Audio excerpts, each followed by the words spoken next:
I'm on the west side at Quailsgate Estate Winery, and this is the location of another great story, another great woman in Kelowna's history, Susan Allison.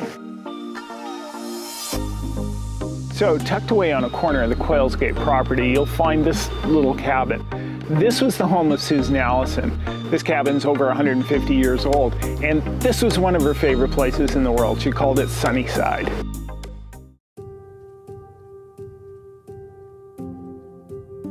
Like August Gillard, the story of Susan Moore Allison's life was one of adventure and amazing experiences. But unlike Gillard, who ended up alone, Susan Allison's life was full of family and friends.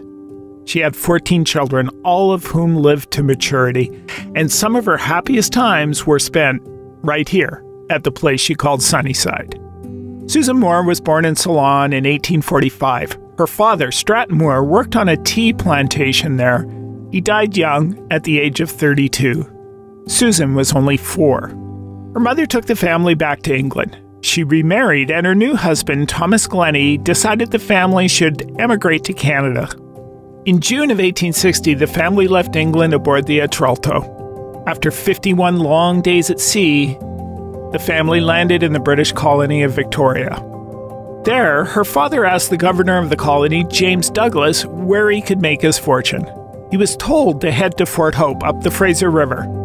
With a Fraser Canyon gold rush still raging and Hope being as far as you could navigate by boat, Douglas believed this would be the gateway to the rest of the territory, all the lands that were literally beyond Hope. The family navigated to Hope aboard this paddle wheeler, the Reliant. They landed there on August 18, 1860, Susan Moore's 15th birthday.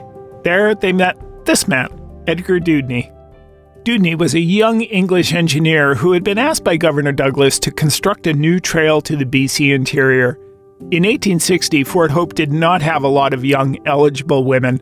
In fact, thanks to the Moores, it pretty much had 2. After their arrival, Edgar DEWDNEY quickly set his sights on Susan's sister, Jane Moore.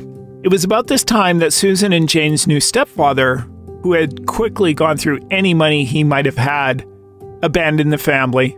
He was never heard from again. The trail DEWDNEY had been asked to build was to connect Hope with Rock Creek, where gold had just been discovered by 2 U.S. soldiers. Other Americans were flooding into the British territories. Governor Douglas needed an all-Canadian route to the new goldfield, or the territory might end up in U.S. hands. This was the job given to Edgar DEWDNEY. It wasn't an easy one. Rock Creek is just over 6 kilometers as the crow flies to the U.S. border, and it's pretty easy to travel that way. But it's 180 kilometers to Hope, the furthest navigation point on the Fraser, and that's in a straight line, not taking into account mountains and rivers. Today, if you took the shortest possible path on present-day Highway 3, it would be over 300 kilometers, and much of the path you would be taking would follow the exact same route as the DEWDNEY Trail. The early trail was a difficult one, but it was the only thing linking the BC interior with the Fraser River and the coast. Many took that trail. One of those was John Falls Allison. Allison was a miner who had followed the gold rushes north from California, just like August Gillard.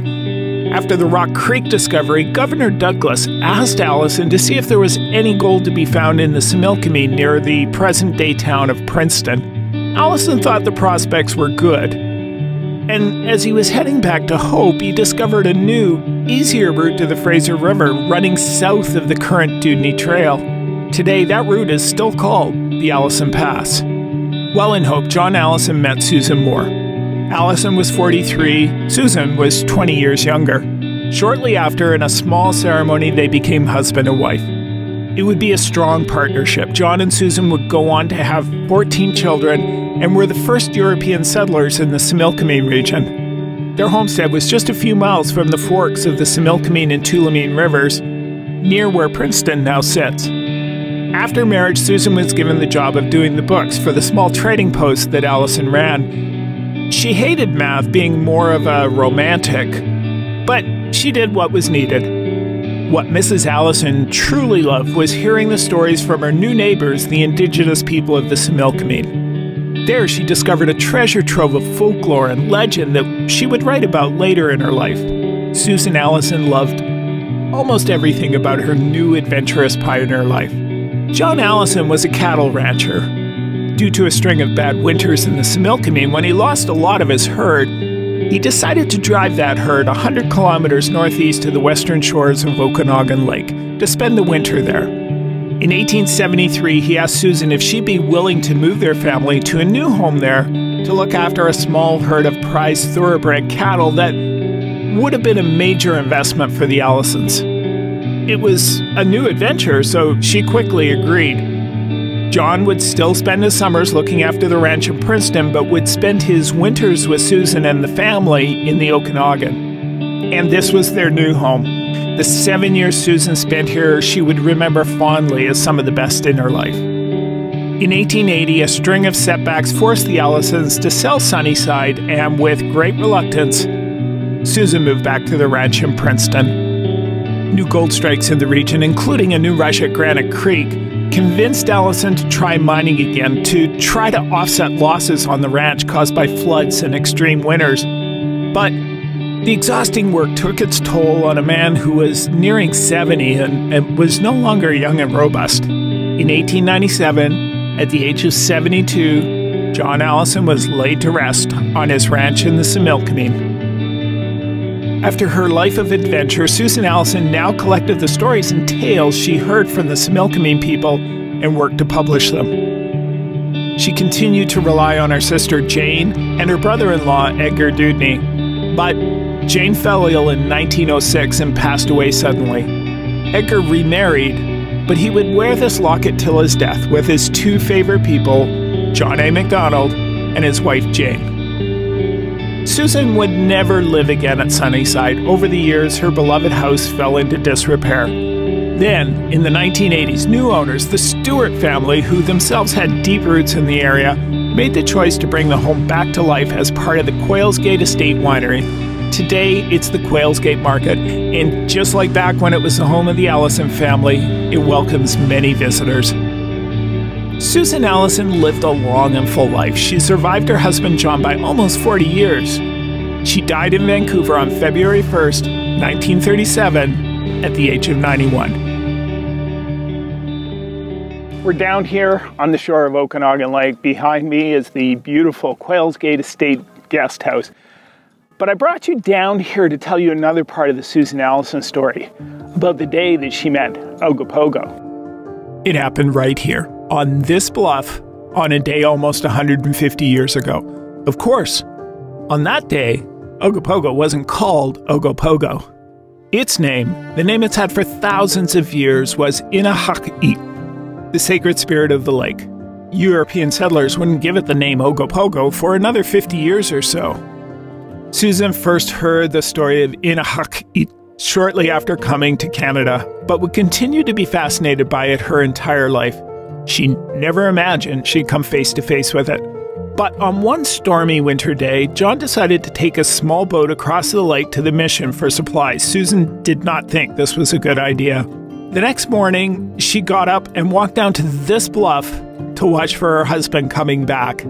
As she looked, Susan thought she saw something in the water. At first, she thought it was a log, but this log appeared to be moving, and it was moving against the current. Here, in her own words, is what she thought she saw that day. The sun was shining and I stood on the cliff admiring the beautiful lake, when I observed below the harbor what at first I took for an uprooted pine. Then I observed that instead of floating down the lake with the current, it was coming rapidly up the lake toward where I stood. It passed the harbor and still came on with a swift undulating motion, just like a huge log in the water going the wrong way.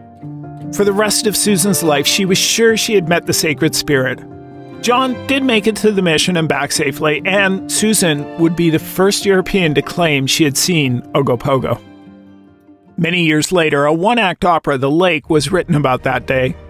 In 2014, it was performed at Quailsgate, right here on this same bluff where Susan first saw the spirit of the lake. The Susan Allison story is a great example of that early pioneer spirit here in the Okanagan, when the lake really provided the transportation up and down the valley.